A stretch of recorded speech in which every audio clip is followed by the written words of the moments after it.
tazama picha hizi mbili. Hii ya kwanza ni ya Juni 2025. Lazima tukusanye pesa yetu ya ndani. Huko nje masharti yamekuwa yanaongezeka. Leo utachokozwa kwamba Watanzania wasije huku, tumewataka sijui pasipoti zao hawakusema, tumewataka sijui nini hawakutupa. Wataka listi ya pasipoti za watu wangu weza nini? Na kipindi hiki si lazima ujiulize mara tatu. Sasa kama hukupeleka nasema sikupi pesa. Usinipe, nitakusanya ndani kwangu. Kwa hiyo lazima tukusanye za ndani. Na hii ya pili ni ya Novemba 2025. Changamoto inayotukabili ni rasilimali. Rasilimali zetu ni chache.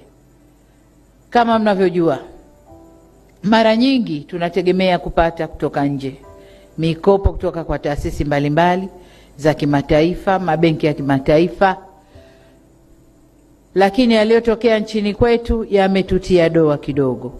Kwa hiyo huenda yakatupunguzia sifa ya kupata hiyo mikopo kwa urahisi kama tulivyopata muhula wa kwanza wa awamu hii. Muhula wa kwanza wa awamu hii tulikuwa tunapata sana kwa sifa zetu, kwa msimamo wetu, kwa kazi tunapofanya.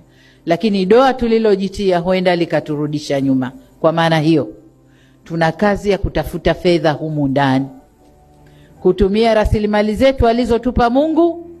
Tutaangalia njia gani tutazitumia tupate fedha ili tukatekeleze miradi ile ambayo tunakwenda kutekeleza.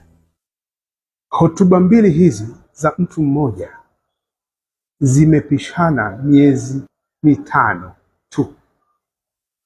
Zinasisitiza jambo lile lile kwa lugha tofauti na kwa hisia tofauti. Katika picha ya kwanza unaona rais alikuwa anazungumza mambo haya katika hali ya utulivu, na katika hii ya pili unaona tu na unaelewa tu kwamba hapa alikuwa katika hali ya kuhamanika. Sasa baada ya yote haya, wewe unatafakari nini? Mimi natafakari ambayo nimeifupisha katika maneno machache haya yafuatayo. Ya kwanza, rais kwa kauli hii anakiri kwamba Tanzania imechafuka. Taswira ya Tanzania ndani ya nchi na nje ya nchi imechafuka. Anakiri. Na haya si maneno mepesi kutoka kwa mkuu wa nchi. Namba 2, kuna uwezekano mkubwa sana kwamba misaada ambayo tumekuwa tunapata kutoka nje ya nchi kwa wadau wa maendeleo itapungua kwa kiwango kikubwa. Na maana yake ni kwamba Tanzania itahitaji kujitegemea.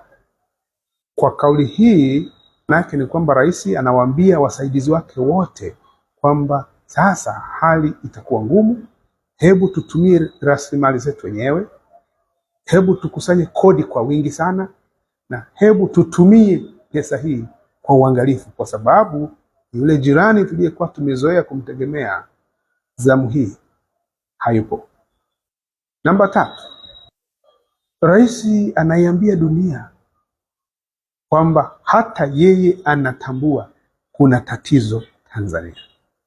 Sijui kama alimaanisha, lakini anasema dunia inasikia kwamba Tanzania kuna tatizo. Na kwa lugha ya kiungwana angeweza kusema kwamba tunajua tuna tatizo, na sasa tunatafuta nguvu na akili na busara na rasilimali kutoka ndani ili kumaliza tatizo letu. Sina uhakika kama ndicho alikuwa anasema, lakini dunia ilijua na aliambia kwamba hapa kuna tatizo. 4, Tanzania inajikuta njia panda. Kuna njia mbili ambazo inapaswa ipitie mojawapo. Ya kwanza, iwapo imani ya Watanzania na imani ya jumuiya ya kimataifa itaendelea kushuka kuhusu Tanzania, maana yake ni kwamba pesa zote ambazo tumekuwa tunapokea kwa ajili ya miradi mikubwa, barabara, shule, hospitali na miundombinu mbalimbali zitapungua sana. Kwa sababu unapokuwa huaminiki, hata kukopesheka hukopesheki, hata kusaidiwa usaidiwi. Maana yake nini? hata kodi itapanda, wananchi wataishi maisha magumu sana, kwa sababu watatozwa kodi kubwa.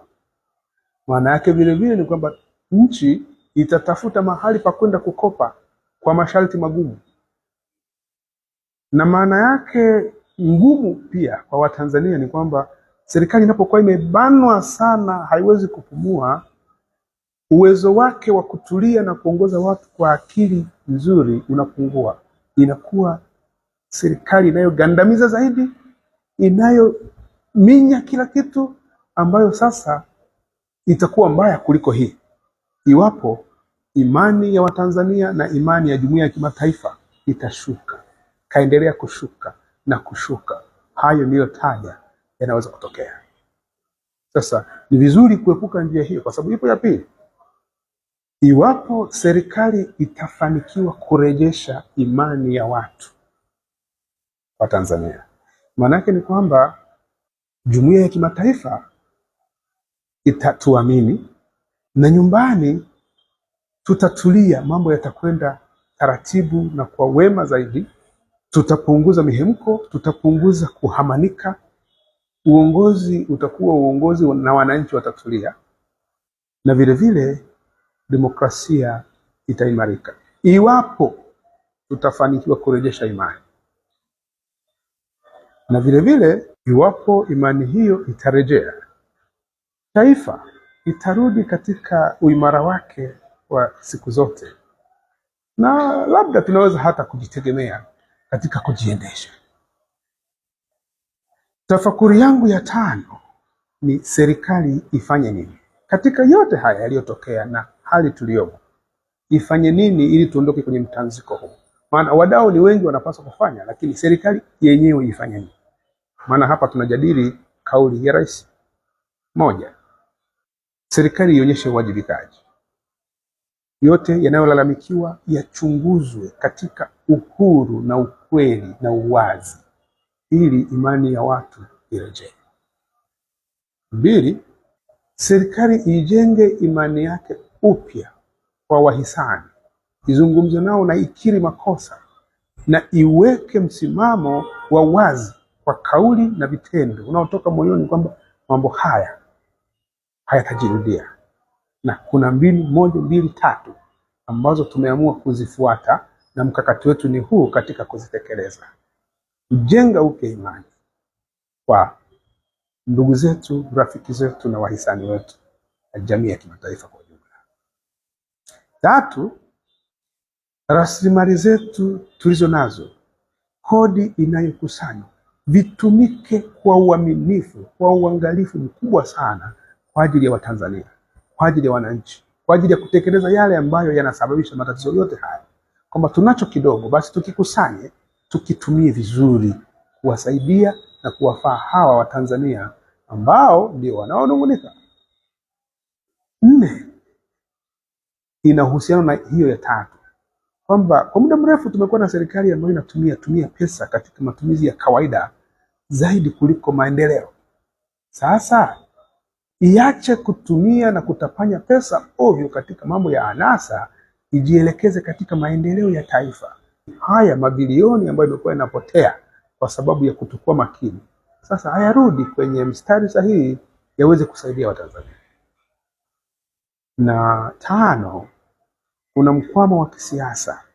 Taasisi zote za kisiasa Tanzania zifanyiwe mageuzi makubwa ya kimfumo na kiuendeshaji, ili matatizo yote haya yaliyotokea sasa yapatiwe ufumbuzi na yasijirudie, kwa sababu yote haya tunayozungumza yametokana na kutokuwa na utashi wa kisiasa katika kuendesha nchi yetu, na taasisi zote za kisiasa zimevurugwa, zimeingiliwa. Kila mtu anaona anaonewa, dhuluma inachukua nafasi ya haki. Sasa hebu turekebishe haya ili tuweze kwenda mbele tukiwa tunatabasamu, tunaheshimika na sisi tunaheshimiana.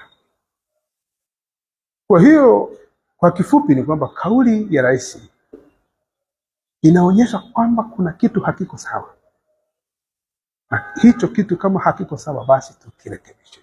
Kuona na kusema hakutoshi, kwa sababu mna mamlaka ya kufanya na uwezo mnao, fanyeni hicho ambacho mmekiona na mmekisema. Lakini vile vile kwamba amesema na kwamba ameona ni fursa kwa Tanzania, ni fursa kwa serikali yake, ni fursa kwake mwenyewe kukisahihisha hicho alichokiona. Ndio, huku kuna tatizo, lakini hilo tatizo basi ligeuke fursa, kwamba fursa hii itumike kujenga upya imani ya Watanzania, kujenga upya taswira ya serikali iaminike kwa Watanzania, kufumbua matatizo yote ya kisiasa yaliyotufikisha hapa, na kutumia rasilimali zetu wenyewe kwa ajili ya maendeleo kuliko kutegemea majirani. Lakini haya ni maneno yangu, hii ni tafakuri yangu. Sijui serikali inawaza nini. Lolote litakalotokea kuanzia sasa na huko tuendako linategemea utashi wa watawala.